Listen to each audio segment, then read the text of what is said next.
দুর্নীতি করলে কাউকে ছাড় নয়, সরকারের কঠোর বার্তা। প্রশাসনের কার্যক্রম স্বাভাবিক রাখতে সচিবদের প্রধান উপদেষ্টা নির্দেশ। হত্যা মামলায় সাবেক 2 আইজিপি রিমান্ডে, নিজেকে নির্দোষ দাবি শহীদুল হকের। দিলীপ আগারওয়ালাকে 3 দিনের রিমান্ডে। নির্বাচন কমিশনের পদত্যাগ এবং দুদক পুনর্গঠনের দাবি বিএনপির। দেশে ফ্যাসিজমের প্রতিষ্ঠাতা আওয়ামী লীগ, মন্তব্য হাসনাত আব্দুল্লাহর। দেখছিলেন টাউন সিমেন্ট সংবাদ শিরোনাম, এবারে বিস্তারিত। দুর্নীতির মূলোৎপাটনের পাশাপাশি সেবা সহজ করে জনগণের সর্বোচ্চ সন্তুষ্টি অর্জনে সচিবদের নির্দেশ দিয়েছেন প্রধান উপদেষ্টা ডক্টর মোহাম্মদ ইউনূস। সকালে তেজগাঁও নিজ কার্যালয়ে সচিবদের সঙ্গে প্রথম বৈঠকে তিনি সততা, নিষ্ঠা, জবাবদিহিতা নিয়ে নতুন বাংলাদেশ গড়ার ওপর জোর দেন। জনস্বার্থকে সর্বোচ্চ গুরুত্ব দিয়ে সরকারি কার্যক্রম পরিচালনা করতে তাগিদ দিয়েছেন তিনি। বলেছেন, সরকারি অর্থের সর্বোচ্চ ব্যবহার নিশ্চিত করতে হবে, পাশাপাশি সরকারি কেনাকাটায় যথার্থ প্রতিযোগিতা রাখতে হবে। স্বচ্ছতা, জবাবদিহিতা নিশ্চিতে বিদ্যমান প্রতিবন্ধকতাগুলো দূর করার উপর জোর দেন তিনি এই সময় গুরুত্ব দেন নাগরিক বান্ধব মানসিকতা নিয়ে প্রতিটি মন্ত্রণালয়, বিভাগকে স্বল্প, মধ্য এবং দীর্ঘমেয়াদী সংস্কার কর্মসূচির কর্মপরিকল্পনা দাখিল করা, যা নিয়মিত মূল্যায়ন এবং পর্যবেক্ষণ করা হবে। ছাত্র জনতার গণ অভ্যুত্থানে সৃষ্ট নতুন বাংলাদেশকে সর্বোচ্চ উপায়ে কাজে লাগাতে হবে।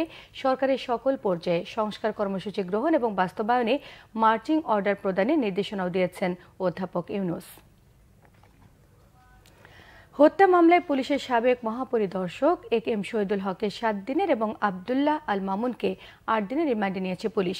ছাত্র জনতার আন্দোলন চলাকালে গুলিতে দোকানি এবং ব্যবসায়ী হত্যা মামলায় পুলিশের সাবেক 2 আইজিকে মঙ্গলবার রাতে রাজধানী থেকে গ্রেফতার করা হয়।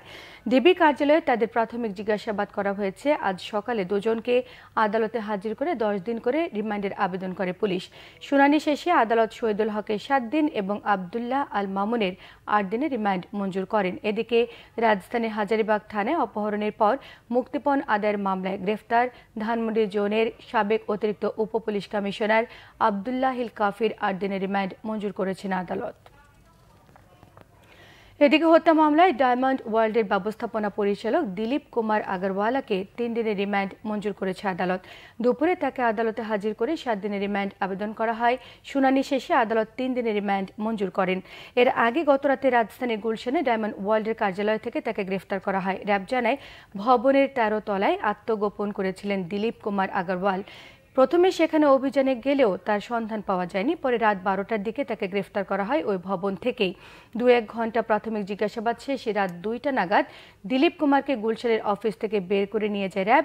স্বর্ণ, হীরা চোরাচালান, অর্থ পাচার এবং ডায়মন্ডের বদলে কাচের টুকরো বিক্রির অভিযোগ রয়েছে দিলীপ কুমার আগরওয়ালের বিরুদ্ধে। এছাড়াও সাম্প্রতিক ছাত্র জনতার আন্দোলনে কয়েকটি হত্যা মামলায়ও আসামি করা হয়েছে তাকে। জনরোষ থেকে বাঁচতে নির্বাচন কমিশনকে পদত্যাগের পরামর্শ দিয়েছেন বিএনপি স্থায়ী কমিটির সদস্য ডাক্তার AJM জাহিদ হোসেন। আওয়ামী সরকারের সুবিধাভোগীদের বাদ দিয়ে দুদক পুনর্গঠনের দাবিও জানিয়েছেন তিনি। তার অভিযোগ, আগের সরকারের লোকরাই দুদকে বসে দুর্নীতিতে সহযোগিতা করছে। সুবিধাভোগীদের ঝেঁটিয়ে বিদায় করা অন্তর্বর্তীকালীন সরকারের দায়িত্ব বলে মন্তব্য করেছেন তিনি। নয়াপল্টন বিএনপির কেন্দ্রীয় কার্যালয়ে ত্রাণ সংগ্রহ কর্মসূচি অনুষ্ঠানে এসব কথা বলেছেন ডাক্তার জাহিদ হোসেন। তিনি জানান, এবারের বন্যায় 13 কোটি টাকারও বেশি ত্রাণ বিতরণ করা হয়েছে। বিগত সরকারের সুবিধাভোগী নৈতিকভাবে দুর্বল লোকদের ত্রাণ সহায়তা গ্রহণ করছে না বিএনপি। আগামী 2 দিন খাদ্যদ্রব্য বিতরণের পর পুনর্বাসনের অংশ হিসেবে ঘরবাড়ি, মেরামত, গবাদি পশু, কৃষিকাজে সহায়তা করা হবে। যত ক্ষুদ্রই হোক ত্রাণ সহযোগিতা নিয়ে এগিয়ে আসার আহ্বান জানিয়েছেন ডাক্তার জাহিদ হোসেন। আমি মনে করি যে এই নির্বাচন কমিশন বোধোদয় হওয়া উচিত, পদত্যাগ করে নিজেদের জনগণের রোষ থেকে বাঁচার জন্য পদত্যাগ করে এই সরকারকে সুযোগ দেওয়া উচিত নতুন নির্বাচন কমিশনের। তা না হলে সত্যিকার অর্থে জনরোষ থেকে কেউ রক্ষা পাবে না। আর দুদুকে যে সমস্ত কর্মকর্তা এবং কমিশনাররা এখনো বসে রয়েছে বিগত সরকারের সুবিধাভোগী হিসাবে, আমি সরকারকে বলবো দুদুক পুনর্গঠন করা অতীব জরুরি, নির্বাচন কমিশন পুনর্গঠন করা অতীব জরুরি।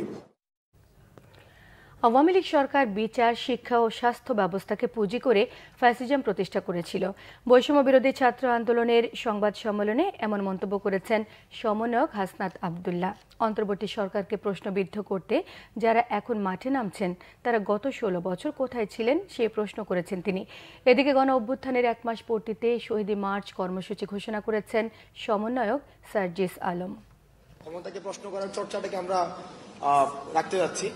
তো এখন আপনাদের কাছে আমাদের প্রশ্ন, আপনারা জনগণের কাছে জানতে চান, আপনারা জনগণকে একটু কাইন্ডলি প্রশ্ন করেন যে তারা রাজনৈতিক দল চায় কিনা, তারা চায় কিনা এই দ্বিবিভাজনের যে রাজনীতি যেটি ছিল সেটি থেকে তারা মুক্তি পেতে চায় কিনা। কারণ আমরা দেখেছি ক্লকওয়াইজ এবং এন্টি ক্লকওয়াইজ করাপশন। আপনারা যারা বুদ্ধিবৃত্তিক মহলে ফেসিবাদী রাজনীতি কি পুনর্বাসন করতে চাচ্ছেন, আপনারা ফেল মারছেন অনেক আগে।